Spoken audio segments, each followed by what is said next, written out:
शहापूर येथे गर्भवती महिलेला पतीने आणि पतीच्या बहिणीने मारहाण केल्याची घटना उघडकीस आली आहे। या प्रकरणी दोघांवर जवाहरनगर पोलिसात गुन्हा दाखल करण्यात आला आहे।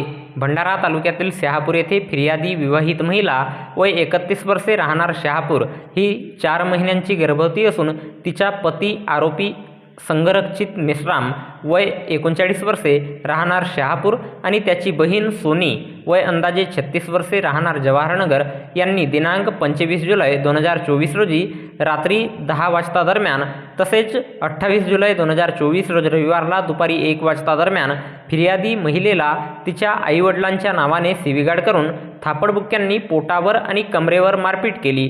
तसेच आरोपींनी तिला तू इथून निघून जा असे म्हणून लाकडी बेलण्याने आणि थापडबुक्क्यांनी मारपीट केली। या प्रकरणी फिर्यादी विवाहित महिला वय 31 वर्षे यांच्या तोंडी रिपोर्ट आणि वैद्यकीय परीक्षण अहवालावरून पोलीस स्टेशन जवाहरनगर येथे गुन्हा दाखल करण्यात आला असून या घटनेचा पुढील तपास पोलीस हवालदार कडव हे करीत आहेत। तर याबद्दलची माहिती भंडारा जिल्हा पोलीस दलाच्या वतीने दिनांक 30 जुलै 2024 रोजी मंगळवारला एका प्रसिद्धी पत्रकाच्या माध्यमातून देण्यात आली आहे।